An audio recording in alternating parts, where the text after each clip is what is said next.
So now we are going to have a few hours now on, especially on dark matter, and so we'll kind of get the story. So we'll start off with Teresa Marrodán Undagoitia from Max Planck in Heidelberg, and we'll hear about direct detection experiments. So please go ahead. Yeah, thank you, Ben, and thanks to the organizers for the invitation. It's a pleasure for me to give this review talk on the status of direct dark matter detection. And just to set the context, so what we are going to talk about here is the measurement of the dark matter particles that are gravitationally bounded with our Milky Way. So you have here this schematic view, our Milky Way, the galaxy with the luminous matter, and then there is a halo of dark matter particles around. And some of these particles might eventually pass by a detector at the Earth and then make a scattering process. And this would be, because of the heavy expected mass of these WIMP particles, would be elastic scattering on nuclei, and then this nucleus deposits in the medium something around 10 keV or so. So you see here the formula for the rate, and I highlighted the ingredients that are important. So on one side we have, of course, the astrophysical parameters, the dark matter density at the position of the sun, and also the velocity distribution of the particles in the galaxy. And then the two parameters that we are interested on measuring. So one is the mass of the dark matter, and then the cross-section with ordinary matter, which is very often separated into a spin-dependent and spin-independent case. Now, how do you make such an experiment? So quite important is to have a very large mass. The more mass in the target, the more partners you give the dark matter particles to scatter into. But as you will see, depending on the region of parameter space where we are, currently there are detectors from grams up to several tons of material. In any case, you need a very low energy threshold. Few keV is good, below that is even better, and very low backgrounds, and ideally ways to even separate typical backgrounds from the nuclear recoil signal. The signature itself that is used most of the times is the recoil spectrum. So you see a figure down here with the rate as function of nuclear recoil energy for different target materials. You see that the heavier ones have a higher rate. This is due to the A² dependence of the cross-section. And then at the high momentum transfer, the form factor plays a role. But in all the cases, you see this is a logarithmic scale, so having a low threshold makes you profit from this logarithmic behavior. This is, however, not the only way to measure dark matter. Another signature would be to look at the annual modulation of the rate. So if you think about it, we have this halo of dark matter particles, and then the sun is moving in the plane. So effectively, there is a so-called wind of WIMP particles towards the sun because the sun is moving. Now at the same time, the Earth is moving around the sun. So for half a year during the year, the relative velocities are in opposite directions, and the other half a year, so in December, in the same direction.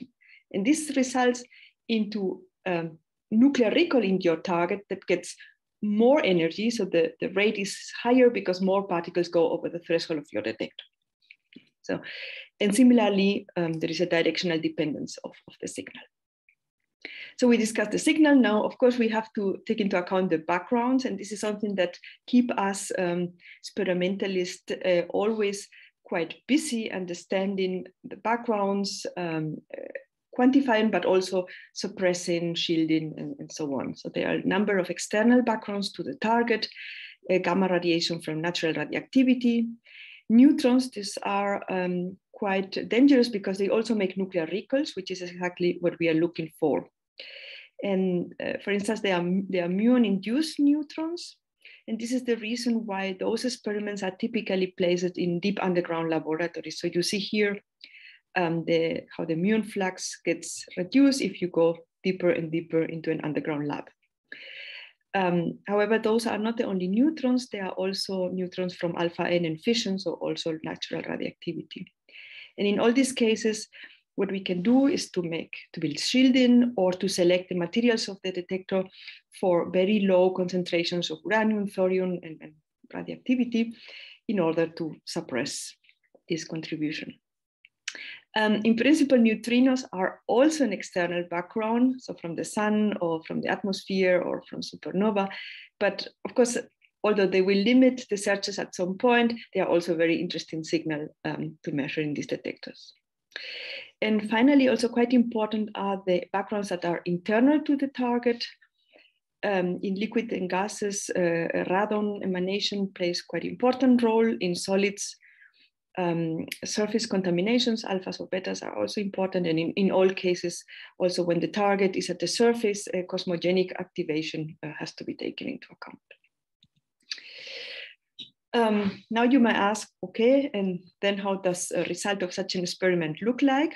Of course, the first question to ask is in your region of interest, is there a statistical significance of the signal over the expected background? And if you answer this question with yes, then you would draw a signal contour at certain confidence level, 2 or 3 sigma. In this parameter space, cross-section and WIMP mass, both are, by the way, logarithmic scales. If the answer would be no, I don't have significance, then you place an exclusion limit that typically has this V shape. So it has a minimum at the WIMP mass, which is similar to your target, because there the momentum transfer is most efficient. And then the sensitivity quickly worsens because you get to the threshold of your detector. So by improving the threshold of your detector, then you would move from the black curve to the blue, and then you would get access to lower WIMP masses. And of course, measuring longer or with a larger target mass brings your exposure larger and makes you go down in smaller cross sections. And this is how the whole thing looks like right now. So this is a figure from the particle data group updated with a couple of curves. So you see lots of exclusion limits ranging from GeV to 10 to the 3 GeV. And what you also see here is this shaded blue region. And those are the cross sections at which neutrinos from the sun or from the atmosphere start making coherent scattering with nuclei. And this gives a nuclear recall, which is also the signal we are looking for. And that's why this will at some point limit us in the search for dark matter. Now, depending on the detector type that you have, once you have the energy deposition by your nucleus, if you're in a crystal, you can detect the phonons. If you're in a scintillator, the light, or in an ionization detector, the charge. And it is quite interesting if some detector technologies can combine 2 of these signals, because the relative yields depends on the particle type, and then you can separate the typical background, which is electrons, from the signal, which is nuclear recalls. And what I would do now is to go through some of these technologies and discuss how they work and some results. However, of course, I will cover just a selection of the most important experiments. And I will start with a signal from the DAMA experiment at LGS in Italy. They have sodium iodide crystal scintillators, and they measure exactly this signature that I told you about before. So the annual modulation of the rate, and they see exactly that with a phase at the right moment, the 2nd of June, in the energy range 2 to 6 keV. So you see here the residuals, very nicely oscillating rate. The signal is there for many, many years. You see high significances, the latest update from this summer, almost 14 sigma. So you may say, okay, you have measured dark matter. The problem is that all other experiments worldwide have not been able to confirm the signal. So they're actually in contradictions. Experiments with significantly more sensitivity, for example, xenon base, by orders of magnitude, they cannot see the signal, also with lower threshold. So this is kind of an issue in the field. However, what is excluded is the WIMP interpretation. And to be model independent, the best is to check the signal with exact the same technology. And that's why currently there is worldwide a big effort to verify this result. And I show you two experiments also based in sodium iodide that show results last summer. One of them is cosine 100 in Korea. So you see here this spin-dependent cross-section as a function of WIMP mass, and these are the regions that would be compatible with the gamma signal. And the curve here is the exclusion limit at 90% confidence level from cosine. Even more important are the results from ANAIS. This is an experiment running at the Canfranc laboratory in Spain. And what you see here is the modulation amplitude. You see it for gamma, these two data points for two energy ranges, and you see the data points from ANAIS. So although they don't have the big exposure of the gamma experiment, they exclude almost at 3 sigma that this signal would be coming from dark matter. And this point us that is likely what gamma is seen is maybe a different effect, maybe an artifact. Now I move to different technology. The cryogenic bolometers, so those are crystals at very cold temperatures, millikelvin. And then a nuclear recoil in these crystals would emit phonons that you can then measure. So what you measure is actually a temperature increase. For example, if you have germanium at 20 millikelvin, a nuclear recoil of few keV would deposit about 20 microkelvin. And this temperature can then measure with one of the common techniques, NTDs or TES. And as I mentioned before, the interesting thing is if you can combine the phonon signal with either scintillation or charge. And this is exactly what the CREST experiment does. So you see here, they measure scintillation, and the most important background from electronic recoils is up here. And you have a big separation from the region of interest, which is down here. So nuclear recoils on oxygen or tungsten. So here is your region of interest. Here you see some of the pictures of these bolometer experiments, CREST, but also Edelweiss and SuperCDMS. And you see that they have very, very low thresholds of tens of eV. And for this reason, they have very good sensitivities to the low WIMP masses. This summer, we had an update from CDMS, which is developing very small detector, sub-gram, but with an extremely low threshold, which is, of course, very important going farther down in WIMP masses. And this is exactly what you see here. So now this is a zoom from 0.1 to 10 GeV. And you see that, for example, the red curve from CREST, but also others on this region are from cryogenic bolometers, which can explore this region of parameter space exactly due to the low threshold. Another technology that also can be very competitive in this region are the searches with CCDs. Here we have also quite small masses compared to the experiments I will talk about afterwards. So this is gram scale silicon detectors. And in these ones, you can really reconstruct the particle tracks. This is really nice. You see muons, alpha, electrons, and then you would look for this kind of low energy candidates that would originate from nuclear recoils. So those experiments focus on low WIMP masses, but they can also test dark matter candidates that would scatter on electrons. And I just quickly flash here the results from the Sensei experiment, in which they tested the dark matter electron scattering here via heavy mediator and here with a light mediator. I move now to the larger type of experiments, the liquid novel gases. And let me tell you that it was, there was on Tuesday a very nice session where a lot of details were given. So if you have interest, you can go back to the talks online. The big advantage of the liquid novel gases is that you can reach very large masses and very homogeneous targets. So we are talking about tons nowadays. And in principle, neon, argon, and xenon are all possible, but argon and xenon is what is in fact being used. In all cases, you can reconstruct the position of your event in 3 dimensions. And this allows you to choose an innermost volume which is kind of free of background because most of the radiation is typically coming from the outside. And this makes you a very clean selection for your data analysis. There are two kinds of technologies for this. The single phase, so liquid, it's typically in a sphere, fill out with the noble gas, and then photosensors are placed all around. Means that you have almost a 4 pi photo coverage and you can have a very high light yield.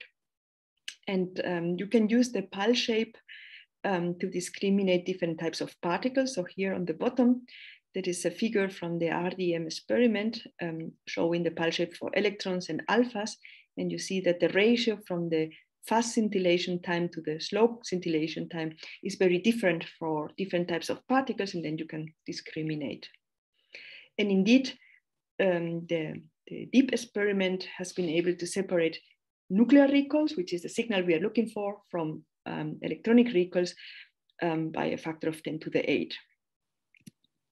This is exactly the first experiment I would like to talk about. So DEEP is a liquid argon detector at Snow Lab in Canada. It's a very large one, over 3.5 tons total mass, and you see here a picture. They have been taking the data since a while, and the last results that were released were of 230 days. And you see the data also here. This is a Z versus R square of their experiment, and you see here the events mostly at the outer layers, and inside this blue line, this would be their fiducial volume. There are no candidate events, so they can place a exclusion limit, and indeed this exclusion limit is the most competitive liquid argon result currently. So you see here is this red curve, here again on this parameter space that we have been talking about, and dark side would be the other liquid argon experiment. What is very interesting is that the experiment has been taking data since then, and they had data from January 2018 to March 2020. This is blinded, and I asked on Tuesday, so analysis is ongoing, but this in total is 800 days. So in the next months, we should be hearing some news from DEEP on with new results. So the second technology with the noble gases is the two-phase noble gas TPC. Here you have a volume of liquid, which is the target, and then a thin layer of gas on the top. So a WIMP interacting in the medium would excite the medium, and then you get also scintillation light, but it also ionizes the medium. And then by placing an electric field, so using electrodes at top and bottom, you can drift the electrons from the interaction side through the liquid, extract them into the gas phase, and then use the gas phase as an amplification. So you convert the electrons to photons, multiplying them at the same time. So there are two signals, light and charge, that we call S1 and S2. From the time difference, you have the Z component, and then from the heat pattern on the PMTs, you have then the XY position, so you can also make this fiducial volume selection. And the nice thing is that for similar sized light signal, the charge signal depends on the particle type, and then you can build the ratio. So here is an electron from a gamma, and here nuclear recoil from a neutron. So you can use this to separate different types of particles. DarkSide is an experiment using this technology. So there is DarkSide 50. I showed you the result before. Running at LNGS in Italy with 50 kilogram. And actually, meanwhile, DarkSide has joined DEEP and RDM and actually all liquid argon detectors worldwide to go together for DarkSide 20K, which is actually quite a big step, going from 50 kilogram to 50 ton total target. And they have a very nice new design of the TPC in a sealed acrylic vessel and using a silicon PM readout. Something that is quite important for this experiment is to get a low argon-39 background. So when you take your argon from the atmosphere, you get the isotope argon-39 that is constantly decaying with 1 becquerel per kilogram. But the collaboration found out that if you take argon from underground sources, then the argon is depleted in this isotope by a factor of 3,000 or more. So to go for the future, they have this plant in Colorado where they take the argon from underground. This argon will go to Spain, to Canfranc, to be checked, and then travels further to Sardinia, where they built a distillation column. You see here the picture, to further suppress this isotope and then get rid of this background. And with all of these preparations, they aim at a high mass dark matter search to start in 2025. The sensitivity they want to reach is this dash red line on here. But on parallel to this preparation, they are also studying possibilities to go further order of magnitude down in sensitivity by going an order of magnitude larger in mass. And also a dedicated detector design for low wind mass searches. So here in this region, this is the dark side 50 result, and going down to this dash line here. And with this, I move from argon now to xenon, and I start with my experiment, xenon 1 ton. Here's again the same figure, but from the point of view of the xenon collaboration. So these are all our results. And you see that we have been over the last year having the best sensitivities. So this is our standard result in blue. Then green and light blue are low threshold analysis. Here in between, dark side has a better sensitivity. And okay, this red curve is to be taken a bit with care, because it uses a Migdal effect, which is postulated but not yet proven experimentally. So actually, until it gets confirmed that we have sensitivity to this Migdal effect, the crest result is actually the most sensitive one at these masses. Besides trying to find WIMPs, what we also did in 2020 is to make a closer look at our electronic recoil data. This is our background dominated region, and we fit all our background models. So you see here 10 components to the whole energy range. Dominating is here this isotope of radon, and actually all fits quite well. And when you zoom in into the low energies, you see this rise on the rate.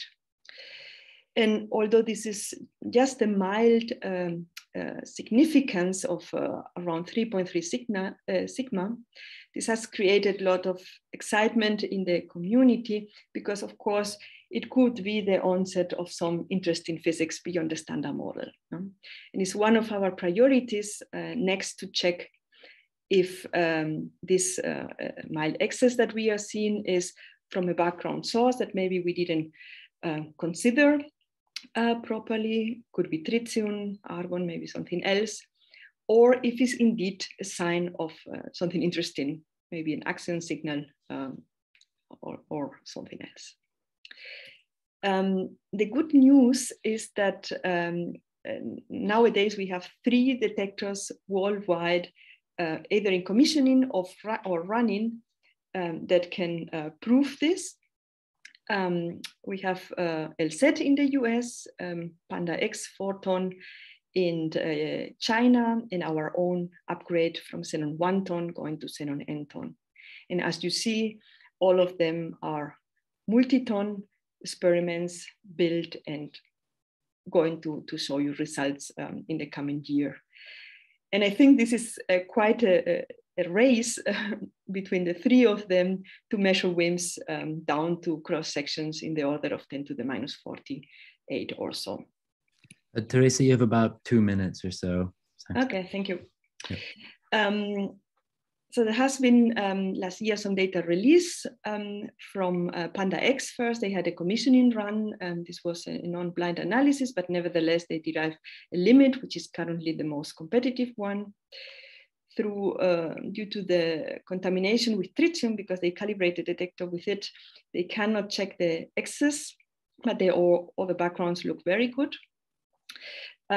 We ourselves have the first science data run. We have released few performance plots, and here the spectrum, which is still blinded. So we are finalizing the analysis. The background looks very good. We reach very low background level, especially in radon, and we can even lower that.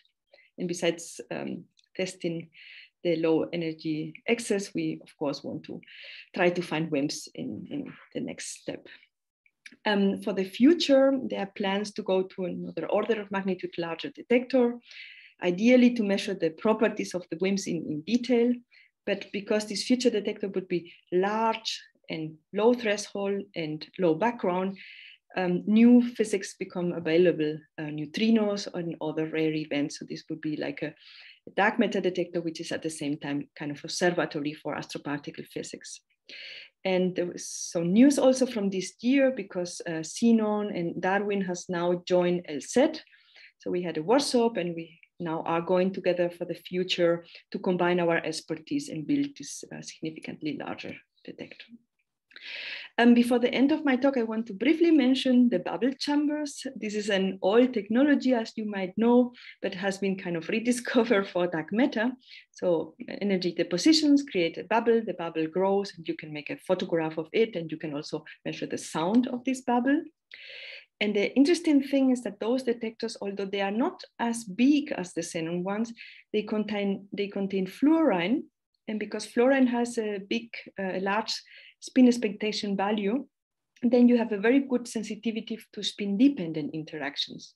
And indeed, you see here now is the cross-section to dark matter nucleons, but a spin-dependent proton coupling. And you see here, the PICO result is the most competitive right now. And for the future, the collaboration want to build PICO 500 and expand the sensitivity all the way down here, which you see is quite compatible with the sensitivity that detector like LSET will have.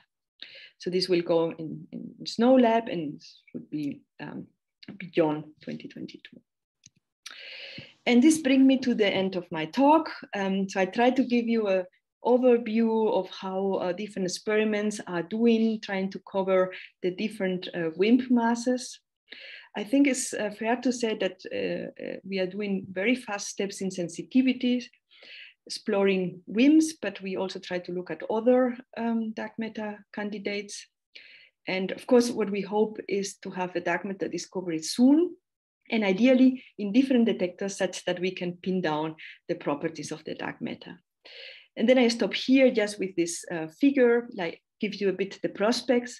So all in green is excluded right now, and all the curves are the expectations of the experiments for the next year, next years. So there is a lot to come. And as I said, ideally a discovery soon. Thank you for your attention. Thanks. Thanks, Teresa. There's a very nice talk. It was very clear. Are there any questions? I see one already. Tanya? Yeah, can you hear me? Yes. Yep. Yeah, very good.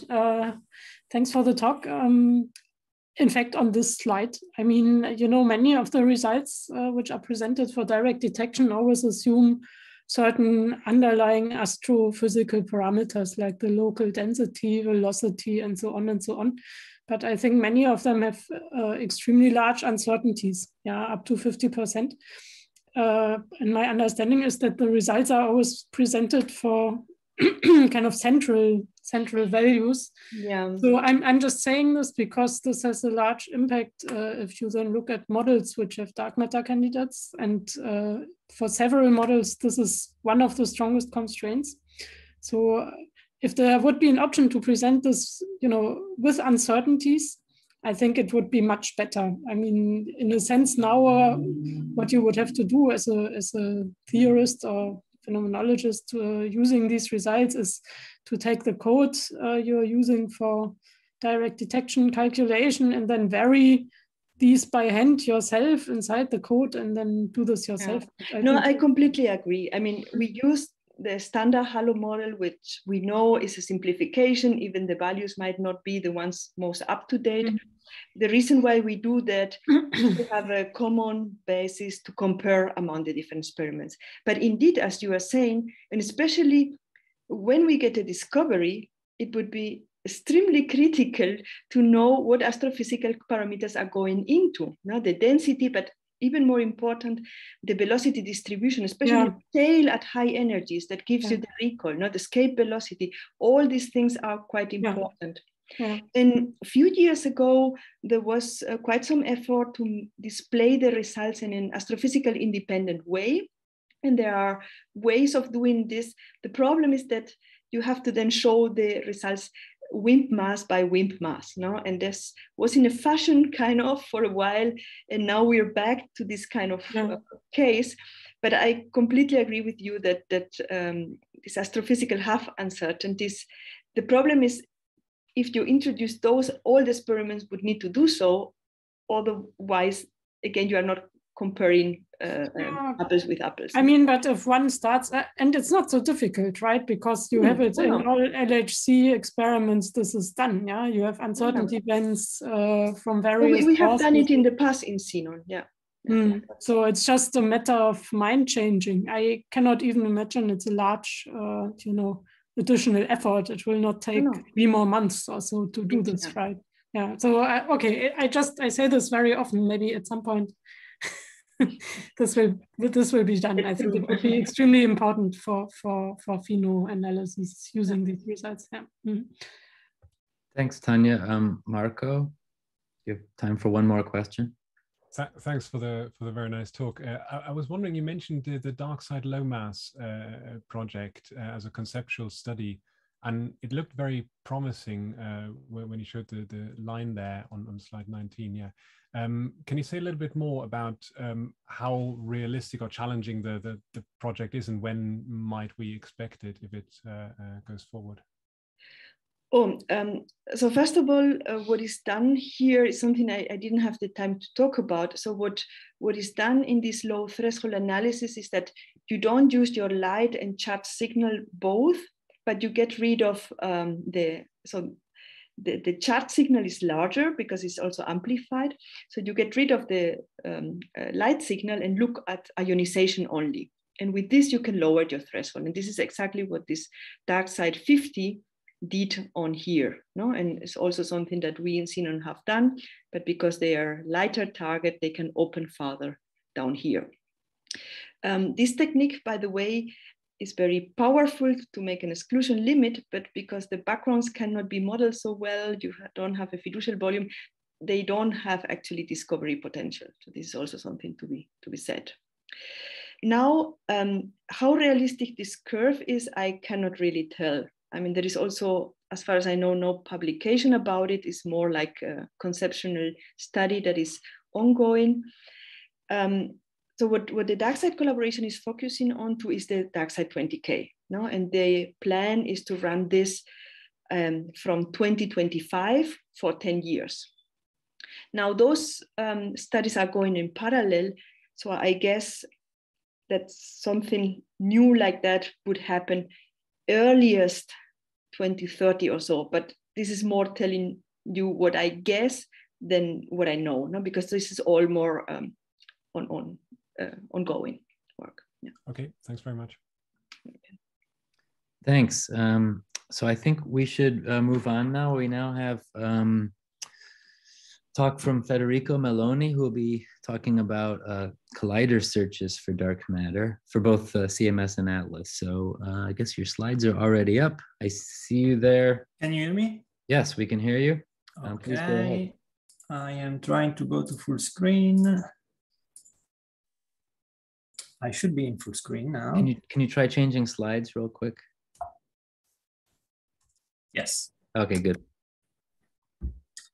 Okay, so I guess I can start. And thanks a lot. It's a pleasure to be here. And although a bit repetitive, I'm sad that we couldn't all meet in person. So it's my pleasure today to present you the latest and greatest results from dark matter searches at colliders, in particular with the focus on the results from ATLAS and CMS.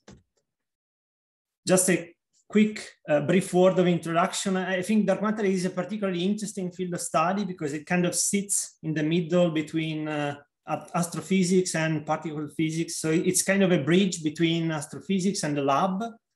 And as such is really central in our kind of understanding of the universe as a whole.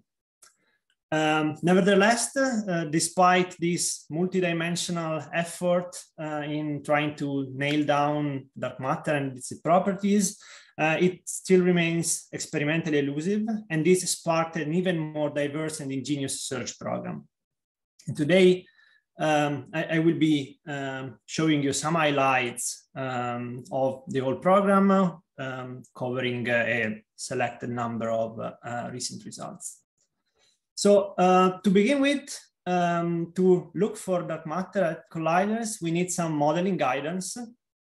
And to do that, we need to strike some balance between the generality of, say, effective field theories and the completeness of full models or theories like supersymmetry. So the kind of the cardinal models that we use in our searches are simplified models that kind of extract a subset of all the processes that can contain dark matter in a given model and reduce the dimensionality of, say, a complete theory. In particular, we can describe processes with just a few diagrams and reduce the number of free parameters to the masses and the couplings of the particles that are involved. This makes it easier to visualize the results and also compare between experiments. So given we have our models or our simplified models, we need to look for dark matter in the lab. And the only basic assumption that we can make is that dark matter is a new stable neutral particle that we hope interacts weakly with the standard model sector so that we can produce it in some sizable amounts at colliders. And to give you an example of one of these simplified models, some key channels in our searches are the missing momentum-based searches. And you can see here an example diagram where you have some mediator particle that connects the standard model sector to the dark matter sector or the dark matter candidate. And we can look for it. This is all escaping the detector. So it shows up as a momentum imbalance in our reconstructed event. And we can look for this looking for some ISR radiation of additional particles. Of course, together with that, if we have this additional mediator between the two sectors, the mediator itself can also decay back to standard model particles. So a key ingredient of dark matter searches at colliders is also the search for resonances or for those processes where the additional mediator decays back into standard model particles. And I will be giving you some examples now of both these kind of searches. So let me start from the search based on momentum imbalance. The traditional golden channel for these is the search for a single jet recoiling against some invisible missing momentum, for which you can see here a nice event display from the CMS collaboration showing this very energetic jet of 1.5 TeV recoiling against about as much missing momentum. This was recorded during the 2018 data taking. So as I was saying, this is really the golden channel, or traditionally was the golden channel for this kind of searches. And the searches themselves are relatively simple conceptually, in the sense that we are looking at the missing momentum distributions, and signals would show up as an excess in the tails of these distributions. Now, of course, the searches have become very much more complex than this simple description. And in particular, this latest result from CMS is categorizing events based on whether they emit some small radius jet as ISR radiation, which could be coming from a gluon or a quark, or whether they kind of have a vector boson ISR with then, say, for example, Higgs boson bridging the gap to the dark matter sector. And this is using a large radial jet with some machine learning techniques for the tagging. The main backgrounds to this search are the standard model production of vector bosons plus jets. And what I really want to highlight is that this search has now become kind of a precision search that requires extreme accuracy and the determination of the backgrounds that often has uncertainty at the percent level now. As you can see from this figure and from several others that you can see in the paper, no significant excess with respect to the standard model expectation was found. And the results of the search that was done with the 2017 and 2018 datasets were combined with the other datasets to set limits on a number of dark matter and non-dark matter benchmark models. I'm showing you here a couple of results. These are shown as exclusion limits as a function of the mass of this additional mediator and the mass of the dark matter particle. Atlas also has a similar search that puts similar constraints. Here on the left, you can see the constraints in terms of an axial vector mediator, while on the right for a pseudoscalar mediator. And the limits are shown, you should focus on the full lines that show the observed limits in this plane. Another particularly interesting channel is the one exploiting the presence of additional leptonically decaying Z boson in the event. This is itself a very clean signature that allows for some strong background suppression and is sensitive in its formulation with a Z plus momentum imbalance to several beyond standard model processes. Both Atlas and CMS have recent results exploiting this signature with kinematic discriminators that are based on, that are chosen depending on the target model. For example, Atlas uses a BDT output to search for decays of X bosons to invisible, while CMS, for example, uses a shape fit of the missing momentum distribution to target both the X to invisible, but also dark matter simplified models. The results are found to be consistent with the standard model expectation and have been interpreted in a number of models. But here I want to show that although in a model-dependent way, that depends on essentially the simplified model that we want to recast and the specific choices that we make for the couplings of the mediator and the dark matter to the standard model sector, we can recast our collider limits in terms of limits on the spin-dependent dark matter nuclei cross-section that you can see here shown as a function of the dark matter mass. You see results again from Atlas and CMS, and both of them are able to probe cross-sections down to 10 to the minus 42 in this low mass regime, which is, as you've seen before, very hard to probe by the direct detection experiments. One additional interesting channel for these missing momentum-based searches is exploiting missing momentum and the top pairs. I'm showing here a result from CMS exploiting this signature in its all possible declinations for different lepton multiplicity depending on the decay modes of the two top quarks, and is targeted at both dark matter, simplified models, and supersymmetry. Here, the main backgrounds are coming from top pair production or the associated production with an invisibly decaying Z boson. The search strategy is based on a multi-beam fit that exploits different kinematic discriminants based on the lepton multiplicity. The sensitivity is driven by the full hadronic search that exploits quite a refined top tagging method developed to optimize the signal efficiency as a function of the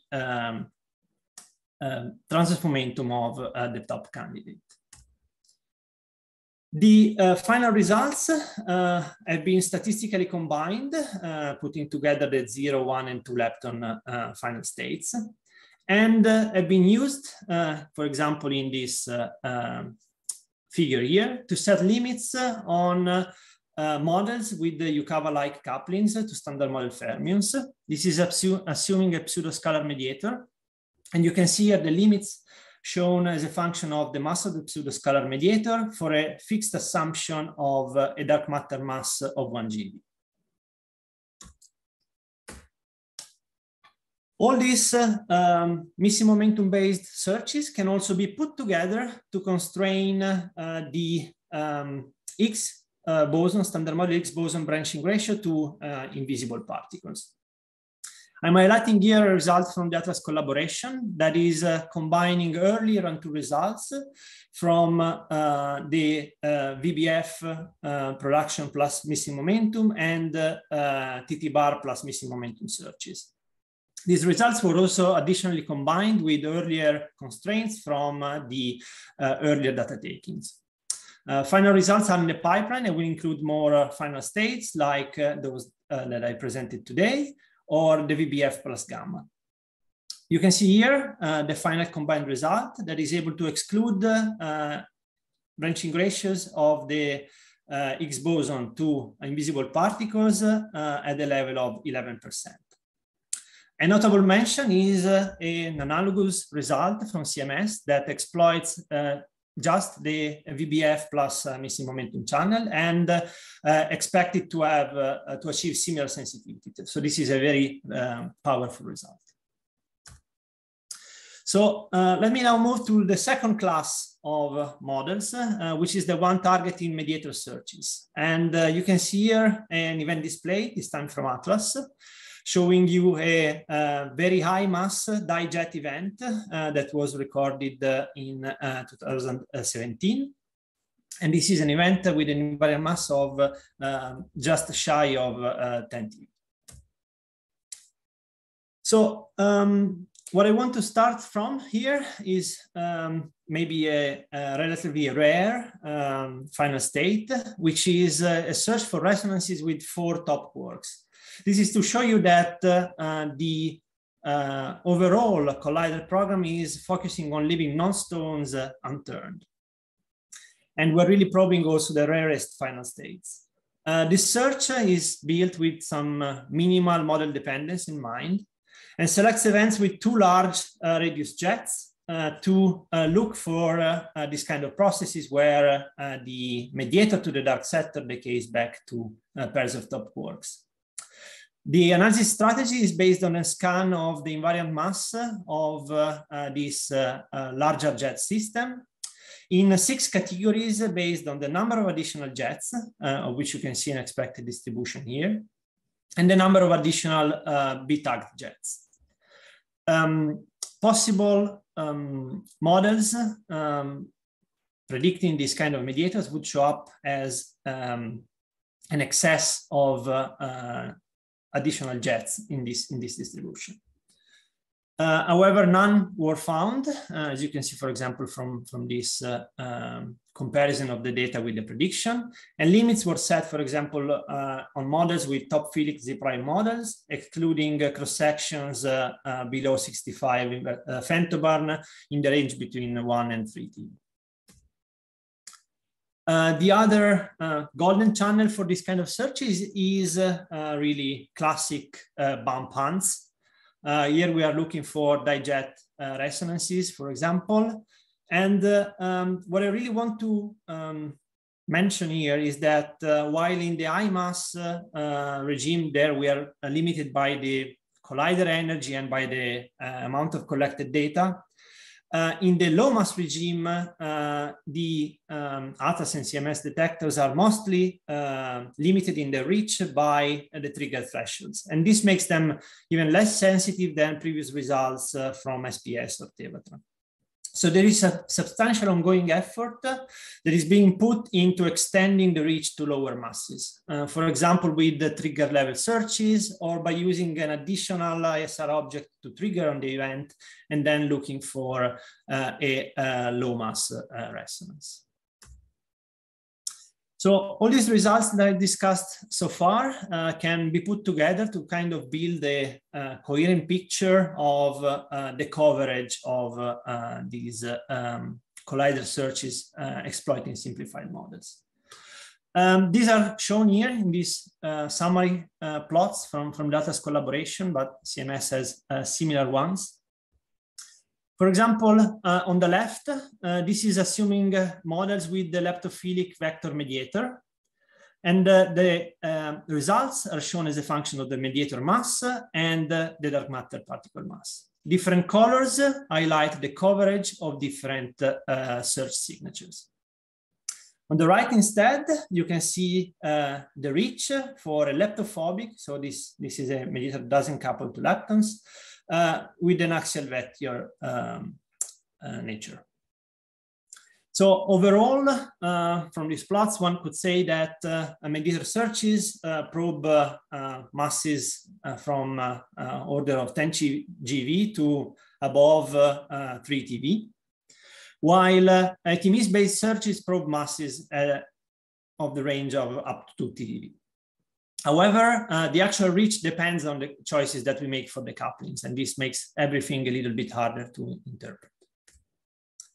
One can also kind of twist the previous plots and look at these in terms of limits on the dark matter nucleon cross-section. Once again, these are model dependent, and essentially they twist the axis by keeping the dark matter mass now on the x-axis, and the spin dependent or independent cross-section essentially depends on the mass of the mediator. So, however, we didn't focus only on simplified models. And the reason for doing this is that simplified models might not capture the whole of all the possible signatures that can be produced at colliders. This led to the development of new frameworks, of new models. This is work that has been ongoing mostly on within the LHC dark matter working group. And many of these models foresee, for example, start from a core of a 2HDM, so a 2X doublet model, with some additional mediator that bridges the gap to the dark matter set. One example of a search targeting this kind of signature is the search for missing momentum with the X decaying to BB bar. This is a search that targets both resolved and merged topologies, and is based on a shape fit of the missing momentum and invariant mass distribution built from the two beta jets.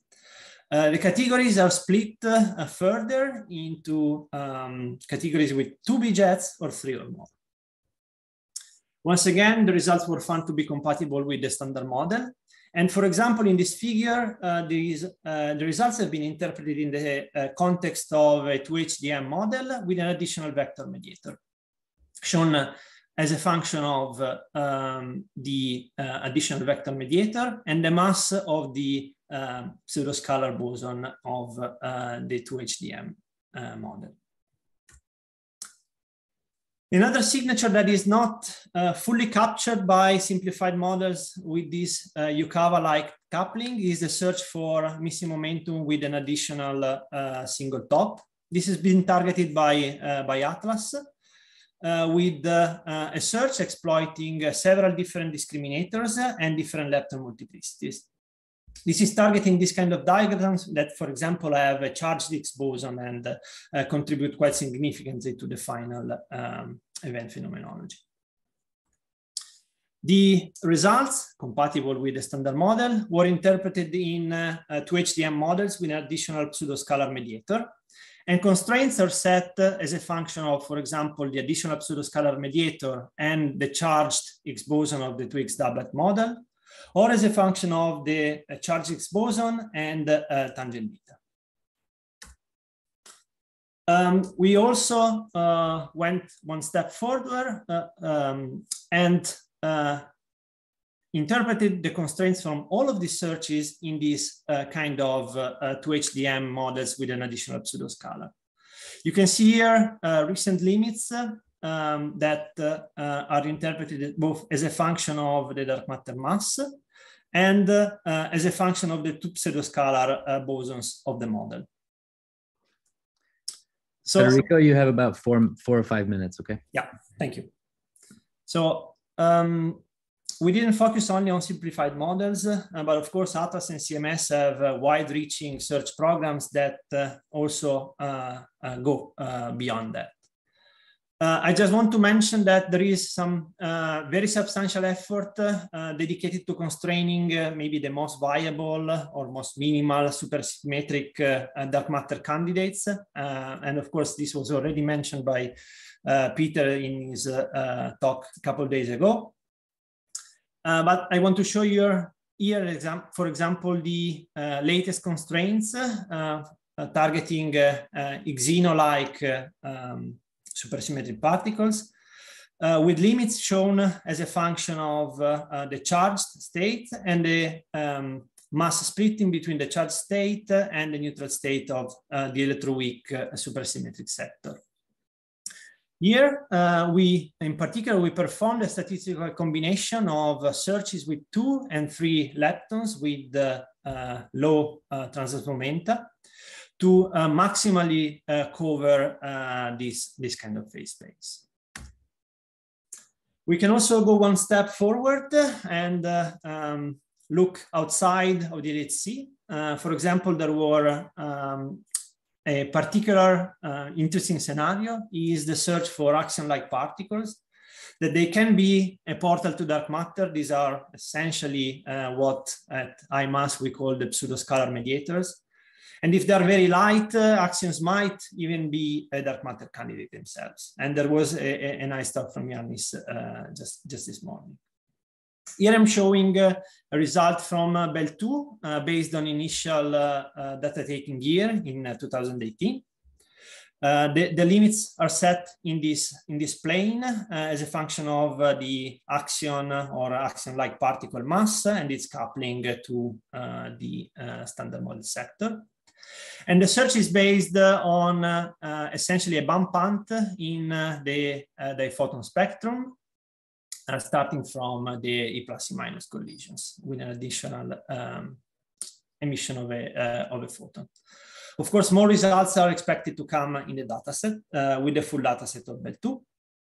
And in general, I just want to say that in this complex plane where you see quite a few contours, you have 2 ways of doing searches. Essentially, in this region at high mass, you're looking for bumps into invariant mass spectra, for example, diphotons, but at high mass one could also use leptons, etc. While at the lowest masses, one can use beam damp experiments and long-lived axions to search for these particles, looking at displaced signatures. So I just want to say a couple of words on the reach of and the complementarity of fixed target experiments to the searches that we can do with colliders.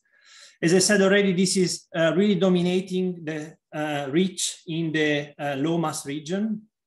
And of course, notable examples, but this is just a couple of cherry-picked examples are the results from NA64 and LSND that are respectively experiments exploiting electron beams on nuclear targets or proton on nuclear targets. There is a wave of new experiments that is either ongoing or coming online soon, or being proposed for the future, that will extend the reach further, both in terms of mass and in terms of decoupling. And here I'm showing this figure that reports a number of foreseen reaches for these experiments in this plane.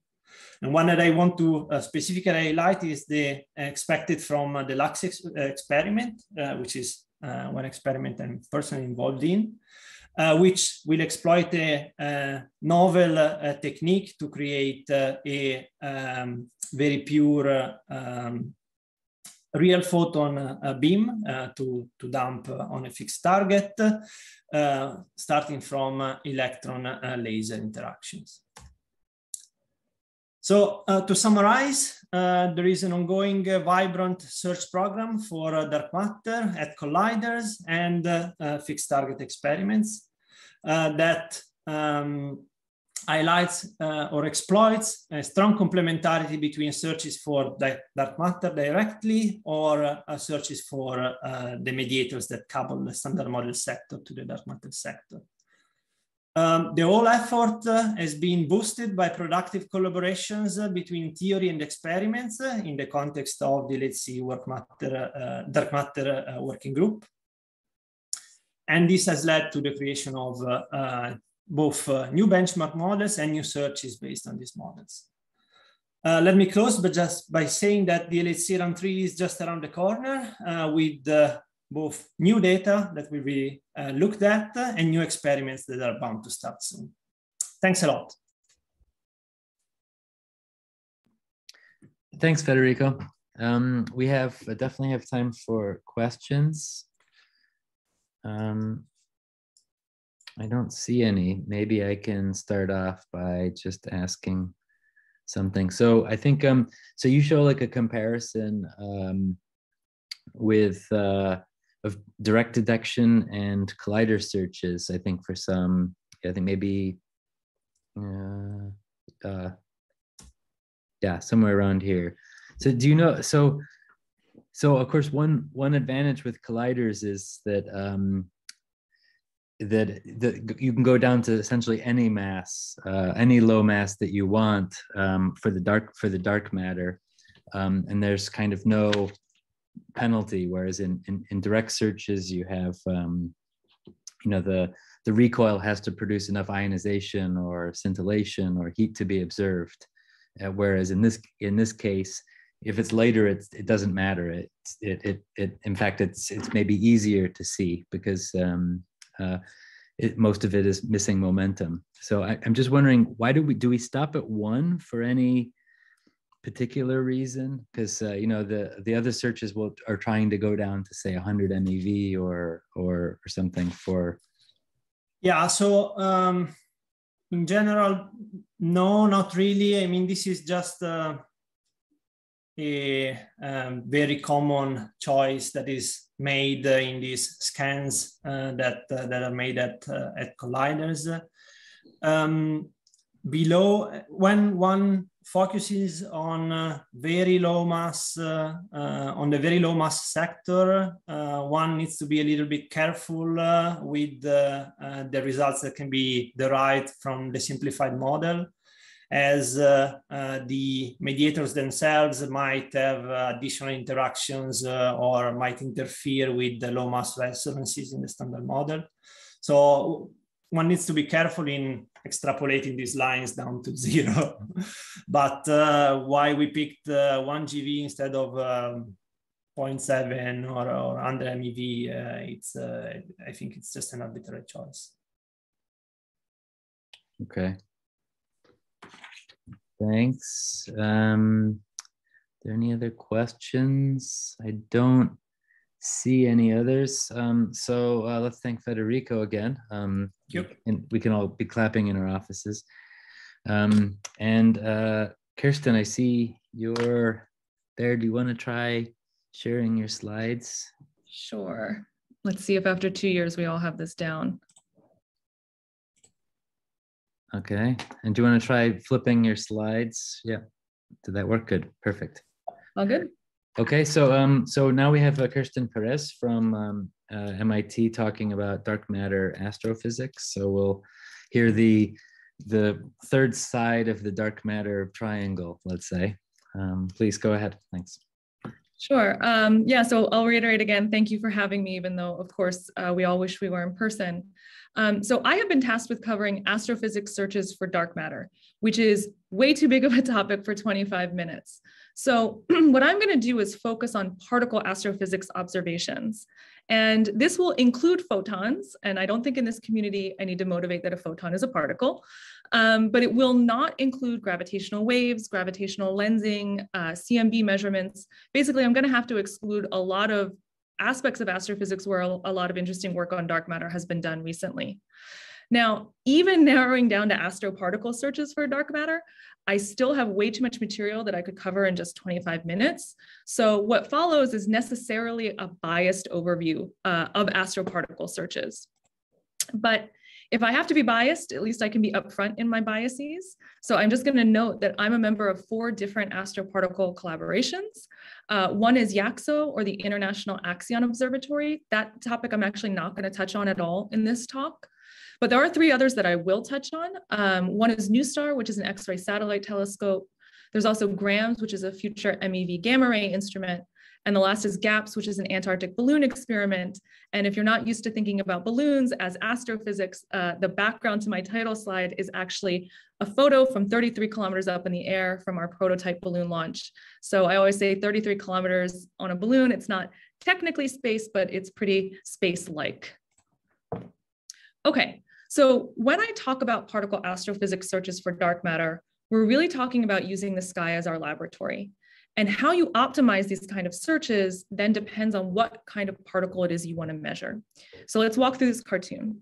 So say you have dark matter particles somewhere out there in the universe. And in this picture, this example, they're annihilating via just some new beyond the standard model physics. Out the other side of this interaction comes some standard model particles. So these standard model particles may themselves not be stable. So they may undergo further interactions, decaying, showering, hadronization, et cetera, until they finally do produce stable particles. So let's start with the case where this stable particle is a charged particle. A charged particle will undergo further interactions with the material and the fields in the galactic disk before it arrives to us here at Earth. So in essence, its direction gets completely scrambled between where it started and where it ends up. So for these signatures, the name of the game is, can you choose a particle signature, so your choice of particle you choose to measure, that has a low or well-constrained predicted astrophysical background, where constrained might just mean you think you understand what it's supposed to be really, really well. In this case, you get uncertainties from your prediction of this astrophysical background, and in particular, how you model cosmic ray propagation, the cross-section for this particle to interact with the interstellar material, and then if you have more complex antinuclei, things like hadronization and coalescence of those complex antinuclei. Alternately, you could have the case where dark matter interactions produce a photon or a neutrino. And here I'm illustrating a decay in addition to the annihilation process. So in this case, for a photon or a neutrino, the signal is not deflected between where it was produced and when it reaches us. The signal, in essence, points directly back to where it was made. And this then gives us a powerful observational tool. We can choose an observational target with a really high dark matter density, so something like the galactic center or dwarf galaxies, as well as a low or at least well-constrained predicted astrophysical background. So for these kind of searches, you get major uncertainties from how much dark matter it is you really believe you're looking at, as well as your astrophysical background model. Then finally, here's an illustration of how dark matter particles could alter the processes that are taking place within stars. So what's illustrated here is that particle interactions in the extreme environments of stellar interiors could produce dark matter particles. These dark matter particles are then streaming out of a star towards us. In streaming towards us, they could interact with the interstellar material or the interstellar fields and actually produce a detectable signature. So this is the kind of search method that's being used for some axion astrophysics searches, which I'll touch on at the end of the talk. And here you get uncertainties, big uncertainties due to your stellar model and your model of the interstellar material, as well as the interstellar fields.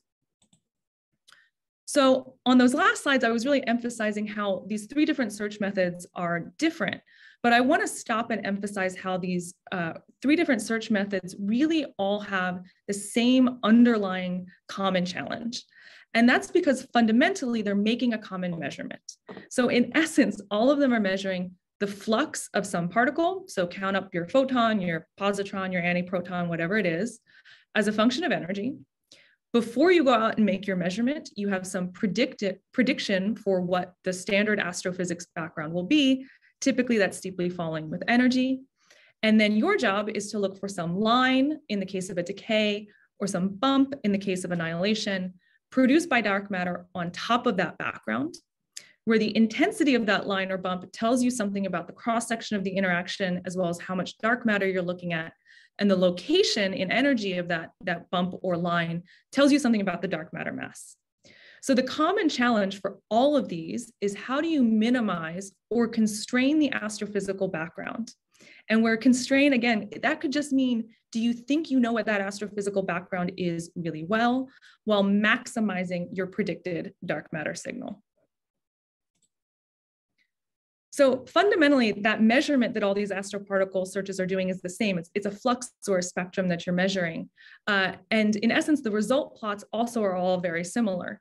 So on the y-axis, you're going to have, say, your annihilation cross-section in the case of WIMPs. This could be a lifetime in the case of decaying dark matter. It could be a mixing angle in the case of sterile neutrinos. For all of these, this y-axis is really just the probability for this process to happen, plotted as a function of dark matter mass. If you don't see a signal, you set a limit. So you exclude everything above this line, whereas everything below it is still allowed. And if you do see a signal, you say, aha, I had a detection at around this mass. It's happening at around this rate. So around this cross-section on this example, and that's what you see. So we're going to look at a lot of plots like these. So I want to be really clear that there are some important caveats on these kind of plots. So one, particularly in the case of WIMP searches, these exclusion plots assume annihilation into a single channel. Two, they're typically comparing with this thermal annihilation cross-section. So this is the cross-section you want if you want all of dark matter to be one particle and you want its abundance to be thermally produced in the early universe. And typically what we say is, well, if your limit dips below this thermal annihilation cross-section, you're ruling out dark matter masses in that region. So again, I just want to point out, this is important caveats that assumes, of course, you could basically move this line or where this limit should be if you assume that dark matter very naturally could annihilate into more than one channel, or if there are multiple dark matter particles, or if it's produced differently in the early universe. Okay. So with those caveats, now let's look at some results. So I'm going to start with gamma rays, which in general give the strongest constraints for most GeV scale WIMPs. So the plot on the left is combined constraints from several gamma ray observatories. It's based on observations of about 20 different dwarf galaxies. And what you can see is Fermi, the Fermi satellite, is really leading sensitivity for masses up to about a TeV or so. Then and this is sort of excluding for this annihilation into heavy quarks, masses below, say, tens of GeV, again, for that one annihilation channel. On the right, now notice that your x-axis has switched now up to TeV scale masses. This is where you get limits from ground-based gamma ray observatories like HAWK or HESS. They are not as sensitive as the lower energy gamma ray limits. In fact, you can see they're still orders of magnitude above the thermal annihilation line. But I will note in a couple slides where there's room for optimism in these very high energy searches in the coming years. So those are the results if you don't think you see something. A possible signal is in many ways more challenging. So I'm going to present several possible signals in this talk. The first is an excess of gamma rays that's been seen from the galactic center with Fermi since about 2010. So it has a spectrum that's here up on the top left, which depending on the analysis, basically gives you a bump with energy consistent with sort of tens of GeV WIMP, annihilating with a thermal WIMP cross-section. And so in many ways, this looks like your very canonical WIMP signature. In addition, it has a morphology, so the spatial distribution, that after you subtract off your astrophysical background is spherically symmetric, so consistent with what you predict to be seen for a dark matter distribution. There's some tension with the exclusions from dwarf galaxy observations. So what's shown here on the bottom is kind of where the signal lies for different analyses. And then the band here is the somewhat out-of-date exclusion from dwarf galaxies. But I will say it's consistent with these non-detection limits, especially considering uncertainties due to galactic and dwarf halo profiles. So how much dark matter do you think you're looking at in each of these cases? And then, of course, your modeling of the astrophysical background. So why am I not up here claiming a detection of dark matter in gamma rays? Why aren't we just out celebrating this canonical WIMP discovery? Well, the problem is the galactic center excess spectrum is also compatible with emission from a population of millisecond pulsars. So pulsars are extreme astrophysical objects. Say you take something around the size of the sun, you collapse it down to something the size of Boston, which is a small city. It's spinning very, very, very rapidly. So you get these extreme magnetic fields, which can accelerate particles up to GeV energy.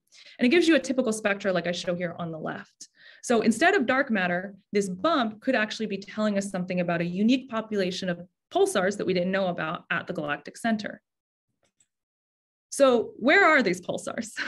Well, it turns out it's pretty hard to detect a lot of pulsars, especially at the galactic center, and especially when they're faint, which is what these might be.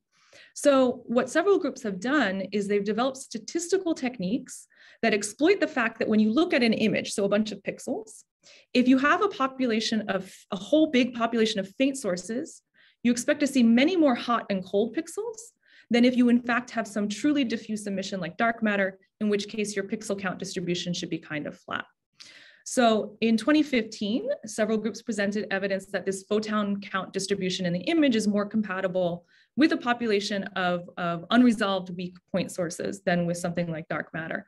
And they derived a luminosity function, so how bright these different point sources are and how many there are, that's shown here. And I'll just point out again, this luminosity function is in contrast with a lot of what we know about pulsar physics in the rest of the galaxy. So it could just be telling us something new about pulsars. Since then, however, more recent analyses have shown that varying the background astrophysics spatial model of the astrophysical diffuse emission, these same statistical techniques still do favor a dark matter signature. So I would summarize this by saying interpretation of this signal really depends on what right now is some poorly understood, though gaining in understanding, galactic diffuse and pulsar populations. So before I move on from gamma rays, I want to note what are the prospects for upcoming progress.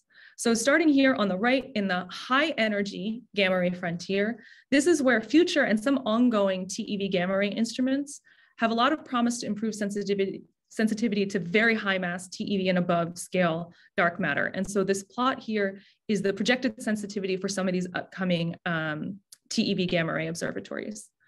On the left, this is the low energy side. That's where some new instruments upcoming in the next decade are opening sensitivity to what's called the MEV gap. So the MEV gap is the range between X-rays and GeV gamma rays, where traditional instruments had a very hard time getting high sensitivity to these photons. But there are a number of instruments that are upcoming on the horizon. And these instruments will in particular be sensitive to primordial black hole evaporation. So this is the fraction of dark matter that could be attributed to primordial black holes as a function of that mass.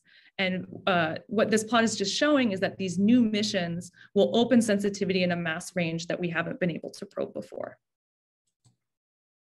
So what about neutrino observatories?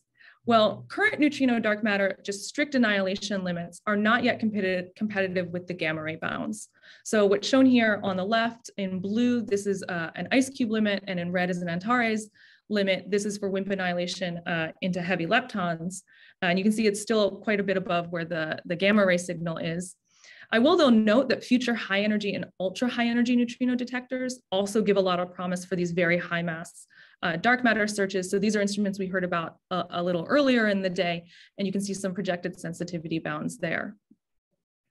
However, instead of thinking about a simple dark matter annihilation case, you can also think about dark matter nucleon cross-section scattering. So the picture here is that you have dark matter interacting in our sun. It's losing energy due to scattering and gets trapped in the gravitationally bound, essentially, in the sun itself, in the sun's core. So you then have this well of dark matter particles, which could annihilate into GeV neutrinos. So using this method and looking at the sun with these neutrino observatories, you can get competitive leading limits on spin-dependent nuclear scattering. So just to emphasize, this plot here is now translated into the space of direct detection experiments. In this case, they can be very competitive, specifically for the spin-dependent scenario. And here, just the red, the green, and the blue are limits from IceCube. Okay, so now I'm going to move on to charged particles. And charged particles is a field where AMS has given us this incredible wealth of new data in the last decade. For those of you who aren't aware, AMS is the alpha magnetic spectrometer. It's a general purpose particle detector. It's basically a mini ATLAS or CMS shrunk down in scale and strapped onto the International Space Station. On the left, this is a somewhat out of date, but illustrative spectrum of the antiproton to proton ratio measured by AMS. And the point this figure is trying to make is that the AMS measurement is now so precise, such high statistics from being up on the space station, that it's actually giving feedback to prompt improved modeling of production cross-sections and propagation models. So in fact, this is giving us additional toeholds onto uncertainties for other searches.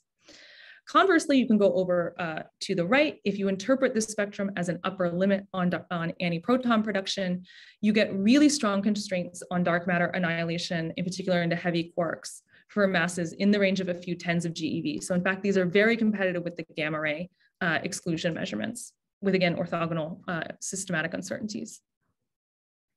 So now that you have such a high statistic spectrum, you can actually look for deviations within that spectrum.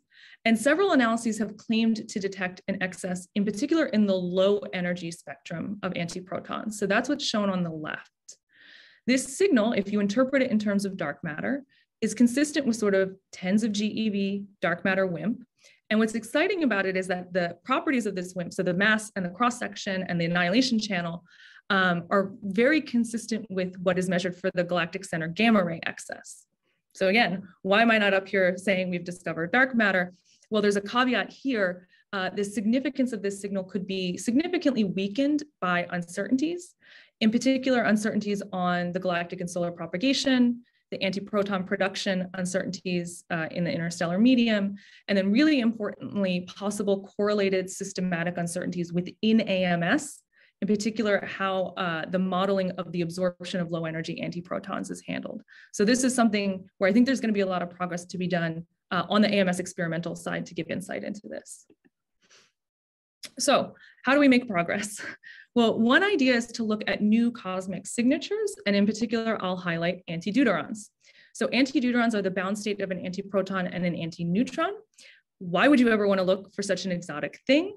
Well, the idea here is that it's a generic new physics signature. So any hadronically interacting dark matter will in general give you an antideuteron, but it has essentially zero conventional astrophysical background. So that's what this plot is showing you. Here on the y-axis, this is the predicted flux as a function of kinetic energy per nucleon. In red is the predicted flux of antideuterons for a generic 70 GeV WIMP annihilating into BV bar. This is exactly the kind of signal that could give you the GeV excess at the galactic center or the antiproton excess. And what's key here is that this possible signal is orders of magnitude above the predicted astrophysical background. So instead of looking for a bump or a wiggle on top of some poorly constrained background spectrum, you're really doing a rare event search with complex antinuclei. You're looking for a few complex antinuclei, and if you really measure them and you're convinced that's what you're seeing, that's new physics. One reason this is exciting is that GAPS, which is the first experiment optimized specifically for low energy antinuclei, so that means antiprotons, antideuterons up to antihelium, is getting ready for its first Antarctic balloon flight just in the next couple of years. Oops. So one lesson of all the astroparticle searches I've talked about so far is that when you go out to measure something new that you haven't been able to measure before, very frequently you see something unexpected. And that's definitely the case with antihelium. So antihelium has an even lower astrophysical background flux than antideuterons. So it's an appealing signature of dark matter. But the predicted signal rates are also lower. Every time you add on another antinucleon, your signal rate is going to go down. So before about 2016, if I was talking about antihelium at all, I'd say, there's a lot of theoretical work on antihelium signatures. It's promising, but you know what? It's outside the scope of this generation of missions. We're not going to be sensitive to that kind of level of signal. But then, since 2018, AMS has announced that they have observed 8 candidate events, all that appear to have charge -2, all that appear to be in the helium mass region. So these are, again, emphasized candidate antihelium events that AMS is seeing. So I'll just stop and note, this is a really difficult measurement for AMS to make. And that's why, sitting here in 2022 now, what year is it? They're still really carefully considering what to make of these events, before saying more about it. In particular, you can note this is a relatively high momentum and a relatively high rate for what should be a very rare process. So it's actually kind of difficult to explain using dark matter. But can we interpret this in terms of dark matter? Well, what this plot is showing now is the predicted antihelium flux as a function of kinetic energy per nucleon for a variety of both dark matter and astrophysical background models. This is a super complicated plot. So what's the point? The takeaway here is that you have a huge range of predictions, especially in light of this possible AMS detection for dark matter, as well as for your astrophysical flux. And the other takeaway is that if you want a really clean signal region where no matter what you do, you cannot twiddle the astrophysical flux to be higher, you want to be in the low energy range. And so upcoming measurements with GAPS, as well as ongoing measurements with AMS, will hopefully give some insight into this. Kerstin, you have about 4 minutes or so. Awesome, perfect. Okay, so far I'm mostly talking about a standard WIMP. In my last 4 minutes, I want to switch away from the standard WIMP and talk about some other candidates. So the first is sterile neutrinos. Sterile neutrinos, if they are keV mass, are a candidate for dark matter, motivated by neutrino mass and mixing observations. What's exciting about them is they can decay to a neutrino and a photon. That photon will then have an energy that's exactly half the mass of the dark matter. So astrophysical X-ray line searches are a really powerful method to look for this dark matter. The other thing that's really exciting about sterile neutrinos is, in contrast to some other methods, some other dark matter candidates, there's a finite parameter space where they could be all of dark matter in the simplest models. And so what the plot over on the right is showing is that X-ray line searches have been closing in on this space for many, many years now, with now leading limits from NuSTAR, from XMM Newton, and from Fermi. And what's also exciting is that upcoming missions within the next decade or so will probably be able to really fully probe this, this simple model parameter space. So you may have noticed it's not all exclusions on this plot. There is this little red dot. So what is that? That is what is so-called the so-called 3.5 GeV line. So it's a faint line that has been detected first in stacked galaxy cluster observations from XMM Newton. What's exciting about the line is that it seemed to be consistently detected using a bunch of different astrophysical targets and a bunch of different observatories. So that's exactly what you want for a real detection. So again, why am I not up here saying we've detected dark matter? Well, there's some more recent work that is taking essentially statistical search methods from the LHC and applying it to what are now huge data sets in astrophysics. So these, decades of observations, stacking all of them and performing line searches with them. These methods seem to not show an indication that this line is here, but I want to especially notice, if you look at this spectrum on the top right, look, the astrophysics is complicated. There are other astrophysical sources of line emission, not just this. So I would say I am really looking forward to the new observatories that are really going to have extremely high sensitivity and in particular, really good energy resolution to weigh in on this. So then the last thing I want to talk about is how you can use astrophysics to look for axion-like particles. So we heard of all sorts of motivations for axions this morning, as well as lab-based searches. Astrophysical searches for axions tend to exploit one or both of the following two properties. So first of all, axions can participate in the analog of many astrophysical processes based on their couplings to either photons or leptons. And what that means is that axions can be produced in stars or alter stellar properties. So they could alter, say, the lifetime of stars because you get enhanced cooling via axion emission. Two is that axion photon conversions can occur in the interstellar magnetic fields. So in the long distances and high magnetic fields of the interstellar material, you can have axions turn into photons or photons turn into axions. So here is a biased example of how you can do this kind of search. You can take a massive star where the X-rays being formed in the core of the star shouldn't escape out of the core of the star because the opacity is too high. But those X-rays could convert into axions. So axions are streaming out of some star. These axions then reconvert into a photon in the intergalactic magnetic or in the galactic magnetic fields. And then you detect that photon with your observatory here at Earth. And so that's one example of what is a bunch of different astrophysical searches. But the main takeaway here is that astrophysical limits from these searches are really giving low mass axion limits that are at this point at least 3 times deeper than the existing limits you get from specialized experiments here on Earth, like CAST, and that are in fact comparable to next generation axion experiments like ALPS-2 or Baby Yaxo for this low mass region. So that is all I wanted to say. In summary, I would say it's an exciting time for astroparticle searches for dark matter. I think I've somewhat conveyed that this is a complicated topic because all that astrophysics really gets in the way of all the particle physics you're trying to get at. So I'll end with a my note of what I think the advantages of astroparticle searches are.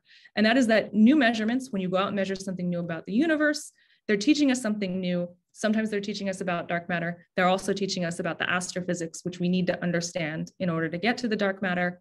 There are many tantalizing possible dark matter signals, but what we really need is cross-correlation with new targets and new signatures, so new ways of measuring the universe. And I'll just say my biased opinion is to make progress on understanding dark matter, we should remain open to as many different astroparticle messengers as possible so that we can cross-correlate everything. And stay tuned. That's it. Thank you, Kerstin. That was a very nice talk. Let me see if there are any questions. Well, while we're waiting for someone, maybe I can ask a question. So on page 12, this is one of your excesses.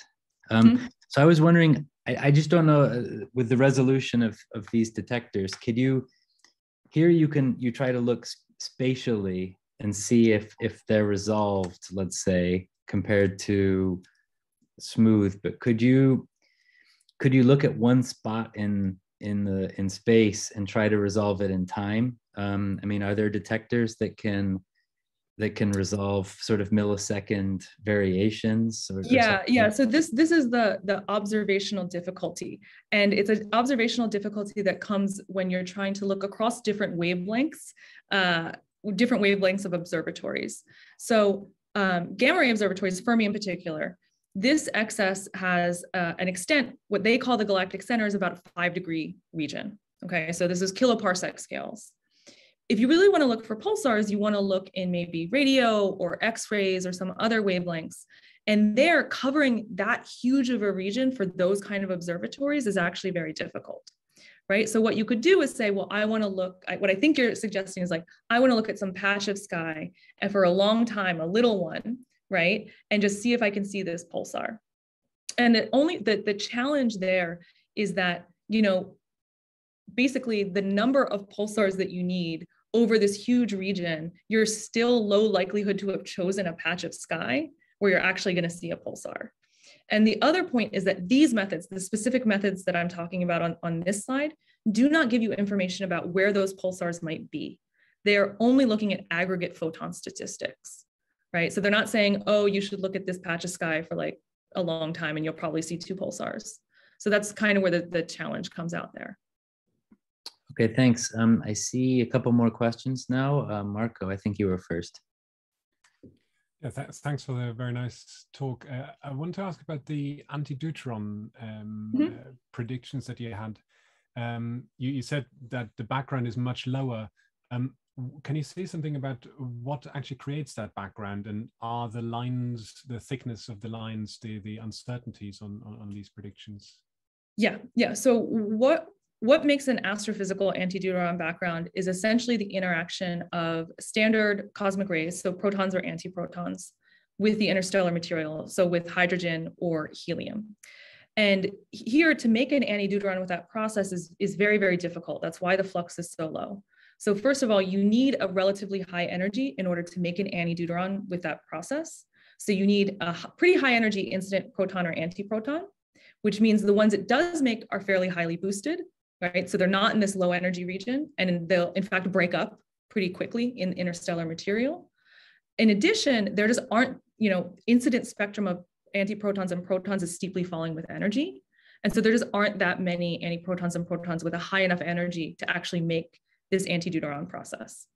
So that's why the level is low. You asked about the uncertainty band on this. The uncertainty band that's shown in this particular plot is the uncertainty due to the coalescence model, or how, if you actually have a process that essentially, it's a hadronic process, it basically gives you a jet. Within that jet, what is the probability for an antiproton and an antineutron to coalesce and actually give you an anti-deuteron? That model there are only phenomenological models that are tuned to data. So that's the uncertainty that you see there, is the uncertainty in that coalescence model.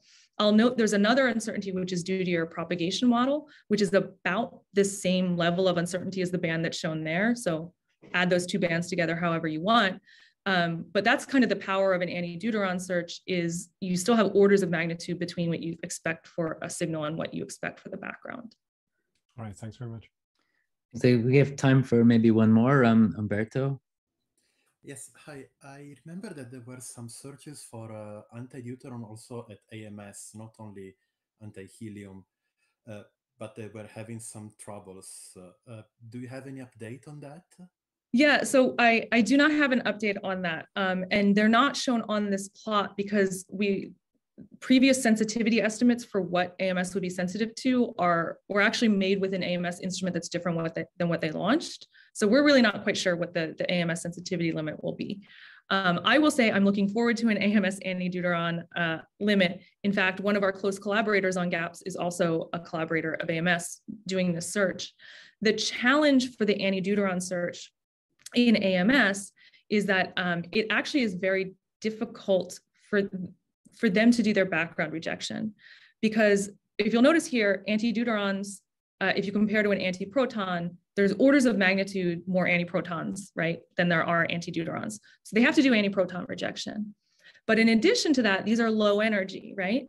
And so AMS works as a magnetic spectrometer. It's basically measuring the bend to give you +1 or -1 in charge. So at low energies, you get scattering. You also have a problem of misreconstructing protons as antiprotons or anti-deuterons. And protons are orders of magnitude above the antiprotons. So they just have a really, really big challenge for background rejection. It's not impossible, they are working on it, but I do not have updates there. I will say though that they are only going to be sensitive in a higher mass region. In the lower mass region, like where GAPS is sensitive, they just have too much material absorption and they won't be sensitive there. Okay, thank you very much. Okay, thanks, Kerstin, again. So I think we have no more time for questions. So we are moving on now out of dark matter, but still in astroparticle physics. So we have the next talk by Olivier Deligny. And I think his slides, he had trouble uploading them to Indico, so they'll be uploaded later. But I see they're already up now, so we should be good. So Olivier, please go ahead and start. Do you want to see if you, yep, you can change slides, good. Yes, all right. Thank you, Ben, and thanks to the organizers for having the opportunity to give an overview of astroparticle physics at this conference. This overview is based on a selection of results aimed at uncovering the origin of cosmic rays, essentially. And so after a general introduction, my plan is to give a state-of-art view of the production of cosmic rays and gamma rays, of their propagation in the galaxy, and of the understanding of the highest energy particles from beyond the galaxy. I will conclude by mentioning near future projects and more far-fetched ones, let's say. So for a long time, optical, infrared, and UV photons have been the most successful messengers to study thermal emission and absorption processes. This is the astronomy in its classical sense, but photons are nowadays observed over much more numerous bands. GeV energies can be explored using detectors on board of satellites, as it was the same as those mentioned by those previous speakers. And they can resolve sources mainly in the galactic plane, as seen in the map on the top. The fluxes are then too low at high energy for satellites to be observed, but Cherenkov telescopes allow for studying sources as seen in the TeV catalog in the middle panel. And more recently, a few even PeV photons have been observed, a few dozens of PeV photons detected this time with high altitude air shower observatories as seen in the map in the bottom panel. The detection of such high energy photons and of their sources allows for tracing a large panoply of extreme phenomena and to locate particle accelerators. And photons are in fact secondaries of other accelerated particles, and astroparticle physics aims precisely at understanding the extreme phenomena that generate and store high energy particles in the Milky Way and beyond. We have at our disposal to do so several messengers to study this high energy universe, namely particle messengers with cosmic rays, gamma rays, and neutrinos, and also nowadays gravitational wave messengers. The complementarity of the messengers gives access to processes that cannot be totally identified with photons only. As there were today, and there will be tomorrow, dedicated talks in this conference about multi-messenger detection, astrophysical neutrinos, and gravitational waves, I focus in this talk only on the use of the particle messengers to uncover the long-standing open questions of the origin of cosmic rays. And this multi-messenger astroparticle physics is explored by a set of different experiments ranging from sub-GeV energies to hundreds of EeV, 10 to 18 electron volts. At GeVs, flux are high enough for detectors on board of satellites to collect, identify cosmic rays as well as gamma rays. At TeVs, Cherenkov telescopes such as HES, Veritas, and MAGIC on the ground can detect sources of photons, while high altitude observatories such as Tibet, Lasso, and Hope nowadays can detect PeV cosmic rays and photons also. Then above PeV energies, IceCube and Antares make use of sets of photomultipliers immersed or in ice or in water to collect astrophysical neutrinos, and we had a talk on this earlier on. And finally, large-scale observatories such as the Pierre-Auger Observatory or the telescope array are dedicated to the highest energies below and above EeV energies. The detection on the ground are those indirect measurements, as they rely on observing the extensive air showers, which are subsequent to the interactions of the primary particles in the atmosphere. In this illustration here, we see one telescope pointing to somewhere in the sky, one Cherenkov telescope, and detecting the Cherenkov light emitted along a shower track, which is a bit similar to that of a meteor track, let's say, but much fainter and short-lived. The same kind of fixed telescopes are used at higher energies to collect this time cosmic rays by capturing the isotropic emission, fluorescence emission produced by the de-excitation of nitrogen molecules previously excited by the ionization electrons left after the passage of an air shower. And also there are large surfaces of particle detectors that can be used at the ground level to maximize the duty cycles and consequently the exposure. So I will not say much more about the detection techniques, and I will now present the main features of cosmic rays. Their energy flux shown here is known to be an early power law spectrum with several spectral features, which are characterized by the breaks of the power law that we see.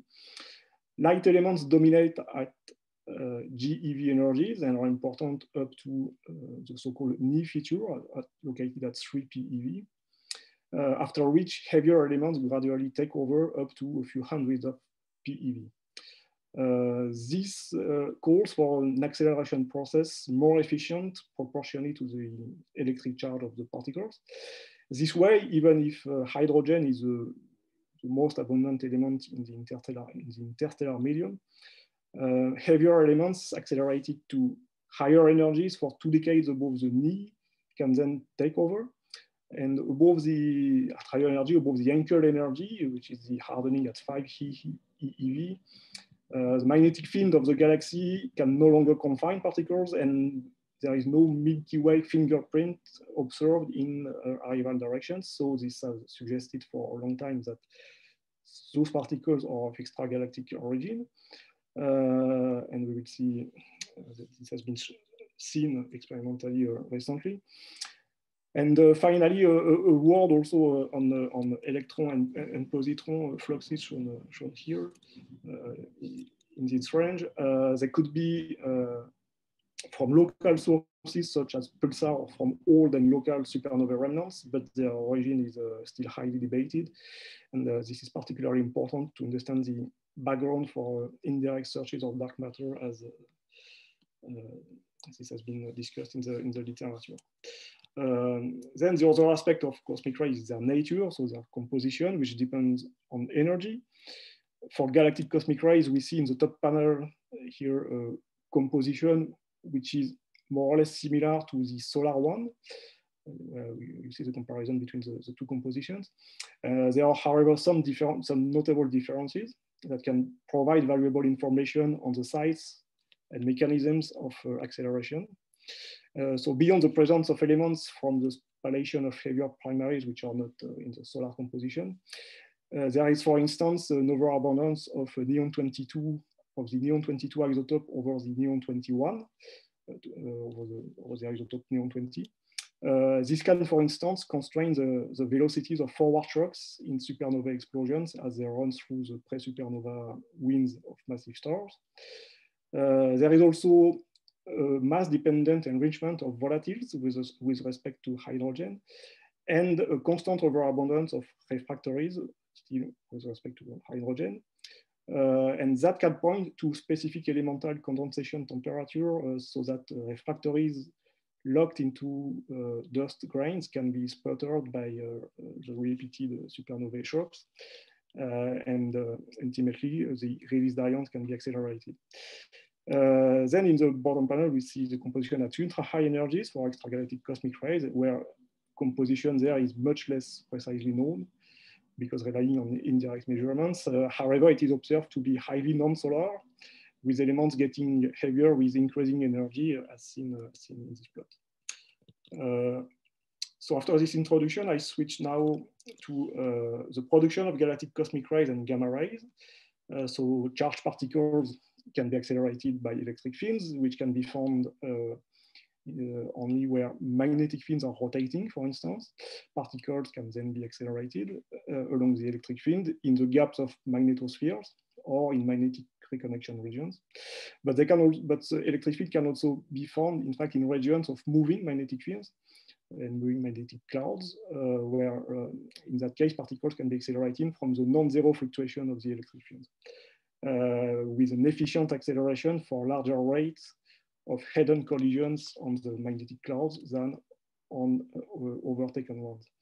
This is the so-called Fermi-type acceleration, which has been very much studied, and that can be at work in several astrophysical environments, such as, for instance, shock waves.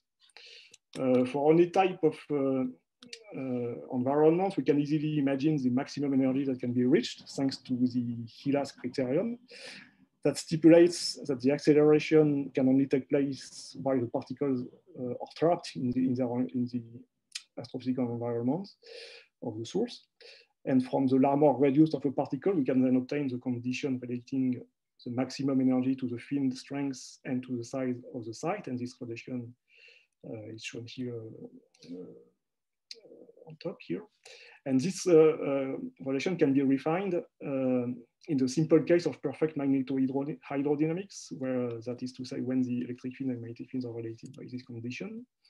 And then we obtain the order of magnitude, which is expressed here in PeV. So the question is now how to reach such an order of magnitude, such a maximum acceleration energy. And the environment of the shock waves that sweep through the interstellar medium is turbulent. And the particles are almost elastically scattered by the magnetic field heterogeneities. And for eddy scales, in resonance with the Larmor radius of the particles, this diffusion can be so effective that the particles are returned in an isotropic way on both sides of the shock wave. And this is a so-called boom scattering. The particle can then gain some energy during each crossing of the shock.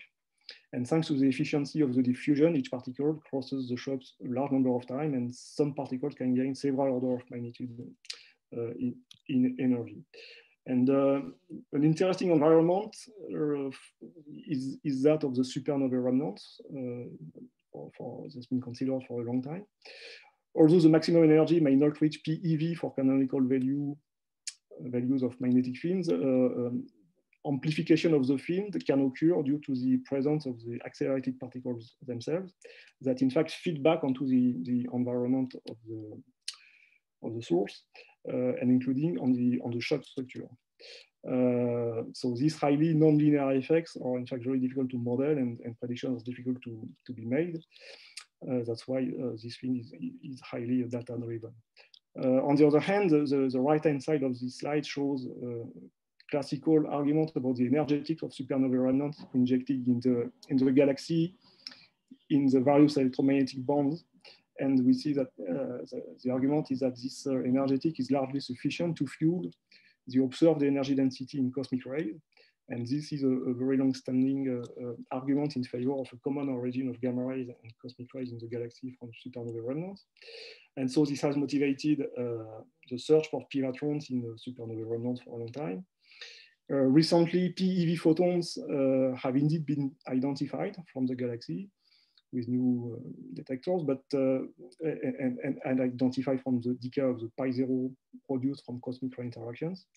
But those photons are either diffused, as shown in the map in the bottom along the galactic plane, or from point sources, but not but unidentified point sources. And on the other hand, no pivatron from supernova remnant has still been identified. The energy cutoff shown in the bottom plot here, or indeed from gamma rays from supernova remnants, or a few tens of TeV at most, and this is largely insufficient to claim for a smoking gun of cosmic ray pivatron. So this has casted some doubts about the supernovae paradigm recently. Although I think that there are still good reasons to keep this paradigm into consideration. And one of them is the following. So why the whole particle spectrum is quite featureless below the knee energy. It has been a surprise, but mass discriminated ones, which are now measured, have shown several features. And for instance, shown here is the proton spectrum as the bottom data points shown on this curve here compared to the whole particle spectrum. And this spectrum shows, for instance, a softening, several features, but for instance, a softening at 100 TeV. And this softening could mark the cutoff of low energy dominating sources, while other ones are taking over at higher energies. And the whole particle spectrum could then just resume from as an early power law form, featureless, resulting from the added contribution of several sources with a large variety of spectral features, including supernovae remnants all the way. Then how the knee is reached is of crucial, in this gap here, is of crucial importance to understand this scenario with future observatories. So now I switch to another chapter to understand cosmic rays, which is that of propagation. From the use of fluxes of secondaries from spallation of carbon, nitrogen, and oxygen primaries with colliding with hydrogen targets in the galactic plane, we can infer some general properties based on the assumption that cosmic rays freely stream inside the confinement volume and have constant densities and escape times. Evolution of boron element over carbon, nitrogen, oxygen fluxes with energy, and also unstable beryllium-10 over stable beryllium-9 are classical to infer the grammage which is traversed by cosmic rays and their radiance time. And that shows that the values found show that cosmic rays diffuse a long time in the magnetic field of the galaxy. The full description of the propagation is a complex problem with many unknowns. The diffusion regime can be formally derived by considering scattering of turbulence as a collision term in a Vlasov-like equation on the condition to consider this diffusion tensor here, which emerges from the form of which emerges from the theory. The coefficient of this diffusion tensor can in principle be related to the turbulence properties, but this turns out to be a very complex problem, in fact, for which formal solution exists only in two regimes of propagation, while Monte Carlo simulations are used otherwise. Some further clues are given by the study of dipolar anisotropies in arrival directions that have been revealed during the last decade at the 1 per mil level. Dipoles are indeed standard, as shown on this map here. There are standard expectations in diffusion theory related to the gradient density of particles on the one hand, which is shaped by the distribution of sources, and also to the scattering regime. Measurement of amplitude on top here, and the phase of the anisotropy on the bottom here exist at various energies, and they show a constant signal up to constant amplitude up to 100 TeV about, where a change of direction is observed together with a decrease of amplitude. And this is interpreted in the following way. For a strong regular field in the local environment, particles spiral around the field lines, and the diffusion tensor then reduces, in fact, to a projector of the gradient density onto the direction of the magnetic field. And it turns out that the observed anisotropy phases are in line with such a scenario from independent measurement of the local magnetic field. And it's also interesting to note that the energy of the flip of the phase is similar to that of the softening of the proton flux. And this reinforces the case of a transition between dominating sources at 100 TeV also. Then another lesson from the last decade observations, which was totally unexpected, is the presence of small scale anisotropies down to scale of 10 degrees within the current sensitivities, as shown in the map here and in the corresponding power spectrum. The reason of such anisotropies can be compared to small-scale temperature fluctuations in the CMB, where primordial fluctuations are distorted by the large-scale structures. So here, the local turbulence magnifies some directions initially fueled by gradient density outside of the last scattering sphere. The power spectrum has thus been used to infer turbulence properties with Monte Carlo studies up to now. But this is potentially very powerful data, in fact, to model both the cosmic reproduction and the local turbulence. There are ongoing efforts that I want to mention here to build a formalism that relies on modeling the time evolution of the 2pt function of the phase distribution of momentum of cosmic rays. And this 2pt function is intimately related, and it governs the power spectrum. So I'm not going into details here. The takeaway being that such promising developments could eventually change the perception and the understanding of the extreme phenomena in the galaxy. Now, yeah, you have about 5 minutes, okay? Okay, so I switch now to the last topic of these talks, namely ultra high energy cosmic rays, which have been thought for long to be of extragalactic origin. The spectrum is now precisely known and has also revealed some surprises on top of the expected anchor and suppression features. So namely another softening at 10 eV, which seems to indicate a succession of different nuclear contributions. And this is in line with the inferred mass composition shown on the bottom, which gets heavier with energy and with little mix between elements. And so finally, also the secondly to anchor region is probably deceptive when we look at the spectrum only, because there is most likely a complex intertwining of different phenomena being hidden beneath this featureless all-particle flux in this range.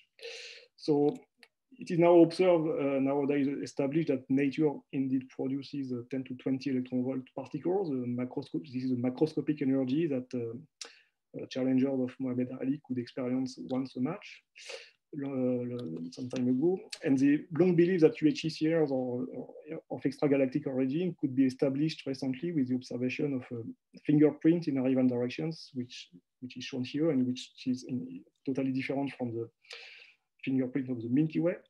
On the contrary, the fingerprints shown here matches with overdensity and void within local matter, with in particular a deficit aligned with the void direction observed in the 3D mapping of local structure shown here in the right-hand side plot.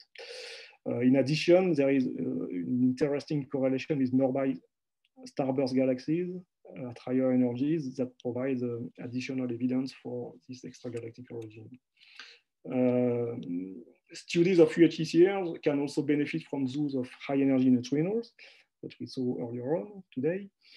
Then a carbon copy argument of that for the supernova remnants for the energetic of the galactic cosmic rays shows that interactions of accelerated particles in the source environments should produce neutrinos with an energy content similar to that of UHCR. So this is this right-hand side slide here, but I will not go into details by lack of time.